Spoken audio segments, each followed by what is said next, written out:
Bom, meus amigos, eu gostaria de falar um assunto que o apóstolo Kenton L. Cook, que atualmente serve na primeira presidência, ao lado do Harry B. Eyring e nosso amado profeta Russell M. Nelson. Ele fez um discurso interessante que eu vou ler para vocês, chamado Mordomia, uma responsabilidade sagrada. Nós temos mordomias? Somos mordomos? Vamos entender o que ele quis dizer sobre isso. Elder Kent L. Cook. Servir ao próximo por acreditarmos que essa é a vontade de Deus. Vivemos numa época perigosa em que muitos acreditam que não precisam prestar contas a Deus e que não somos pessoalmente responsáveis ou não temos mordomia por nós mesmos nem por outras pessoas, sabiam? Muitos nesse mundo concentram-se na satisfação pessoal, colocam-se em primeiro lugar e amam os prazeres mais do que a retidão. Não acreditam que são guardiães de seus irmãos na igreja, porém, acreditamos que essas mordomias são uma responsabilidade sagrada. Recentemente, um grupo de respeitados líderes e rabinos judeus visitou algumas propriedades da igreja, aonde no Vale do Lago Salgado. Inclusive a Praça de Bem-Estar, o Centro Humanitário, a Biblioteca de História da Família e o Templo de Oakland Mountain, Utah, que estava aberto para visitação pública esse tempo. Ao término da visita, um dos mais eminentes rabinos dos Estados Unidos expressou seus sentimentos sobre o que havia visto e sentido. Ele citou conceitos de pensadores judeus fundamentados no Talmud e salientou o fato de que há dois motivos muito diferentes pelos quais as pessoas realizam atos de bondade e generosidade. Dois motivos. Algumas pessoas visitam os enfermos, auxiliam os pobres e servem ao próximo porque acreditam que é a coisa certa a fazer e que aquelas pessoas farão o mesmo por elas quando necessitares. Esse é o motivo. Explicou que, embora isso seja bom, esse rabino explicou que, embora isso seja bom, que desenvolva comunidades prestativas e deva ser considerado um motivo nobre para agir. Assim, uma motivação ainda mais elevada, que é o segundo item, é servir ao próximo por acreditarmos que essa é a vontade de Deus.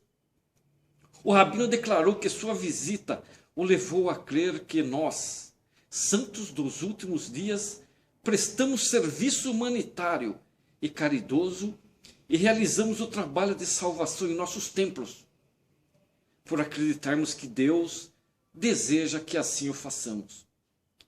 Esse sentimento de responsabilidade, que faz parte do primeiro grande mandamento de amar a Deus, foi descrito por alguns como, abre aspas, uma obediência que não pode ser forçada, fecha aspas. Procuramos fazer o que é certo porque amamos nosso Pai Celestial e queremos agradá-lo, não porque alguém nos obriga a fazê-lo.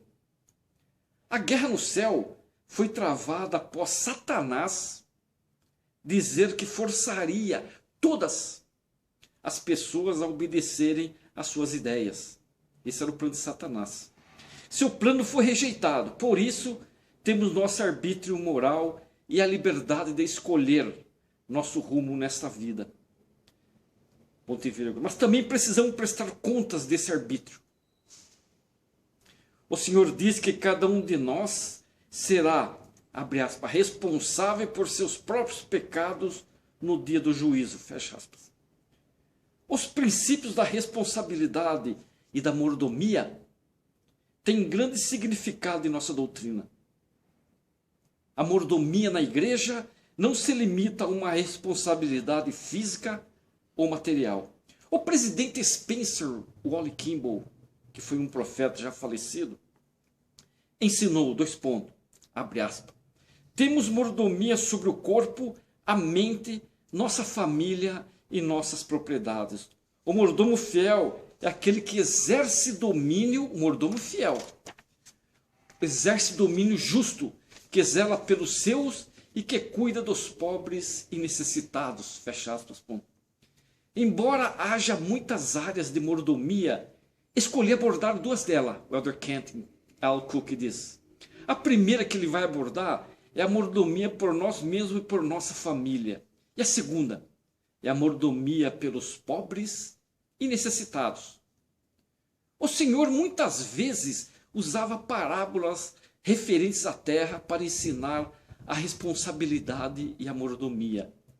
Quando eu era menino, Elder Cook falando isso, quando eu era menino, costumava visitar meus avós na fazenda no verão. Não havia energia elétrica, nem água corrente e nem encanamento. Havia, porém, uma fonte perto da pequena casa da fazenda. A fonte formava um laguinho de água limpa e pura, a qual eu ia várias vezes ao dia para ajudar minha avó a carregar água para casa. Olha que experiência linda. Que era usada para beber, essa água era usada para beber, cozinhar, tomar banho e lavar roupa.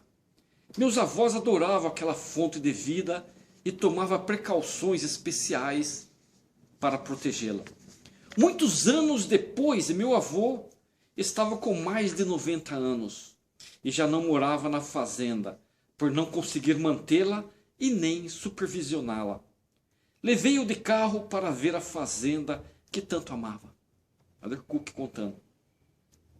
Ao vê-la, porém, suas grandes expectativas se transformaram em decepção quando viu que as cercas que protegiam a fonte tinham sido derrubadas. As vacas haviam estragado a fonte e aquela água preciosa e pura ficara muito poluída. Ele ficou transtornado com o estrago e a poluição. Para ele, o bem pelo qual ele zelara durante toda a sua vida de trabalho e a confiança que nele fora depositada tinham sido violados. De certa forma, sentiu que não havia protegido devidamente aquela fonte de vida que tanto significava para ele.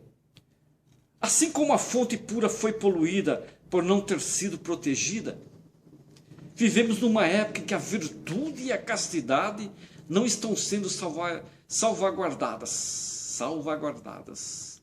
A importância eterna da moralidade pessoal não é respeitada. O Pai Celestial, com amor, nos proporcionou um meio de trazer seus filhos, os filhos do Pai Celestial, espirituais, os filhos espirituais, a este mundo para cumprirem a plena medida de sua criação. Ele, o Pai Celestial, nos instruiu que essa fonte de vida deve ser mantida pura, assim como a bela fonte da fazenda exigia proteção para suster a vida. Esse é um dos motivos pelos quais a virtude e a castidade são tão importantes no plano do Pai Celestial.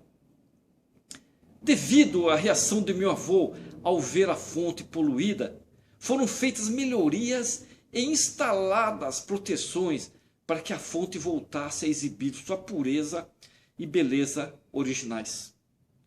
Como servos do Senhor Jesus Cristo, é nossa sagrada responsabilidade ensinar seu padrão de moralidade, que é o mesmo para todos os seus filhos.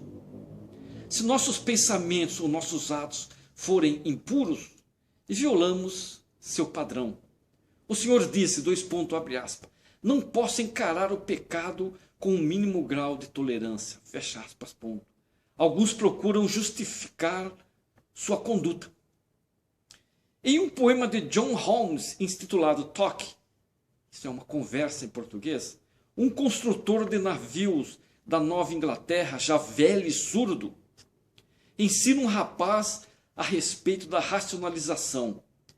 falando de uma das lições que aprendeu, o jovem diz, abre aspas, nunca imaginei que o navio precisa navegar, e não importa como tenha sido construído, não se pode argumentar com o oceano, fecha aspas. Há quem diga que aquilo que acontece numa cidade deve ser divulgado fora dela. Gosto muito do cartaz, o Edward Cook fala, que dizia, abre aspas, tudo o que acontece no condado de Sevier podem contar aos amigos, exclamação, fecha aspas. Quando compreendemos que devemos prestar contas a Deus, vemos como as justificativas são tolas. Aqueles que racionalizam seus atos errados parecem criancinhas que cobrem os olhos, convencidas de que se elas não nos veem, então também não podemos vê-las. As crianças agem assim. Se pensarmos que teremos de prestar contas de nossos atos ao Salvador, reconheceremos a verdade em relação a nossas justificativas.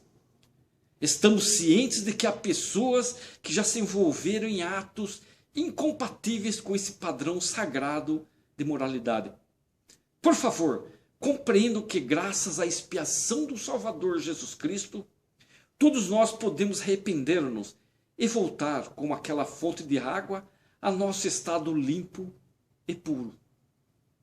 O arrependimento é difícil, exige um coração quebrantado e um espírito contrito. Mas, se os passos do arrependimento forem devidamente seguidos, as palavras proferidas pelo profeta Alma a seu filho Corianton, que se havia envolvido com transgressões morais, tornam-se aplicáveis. Abre aspas. E agora, meu filho, Alma falando para o seu filho Corianton, e agora, meu filho, eu desejo que não te preocupes mais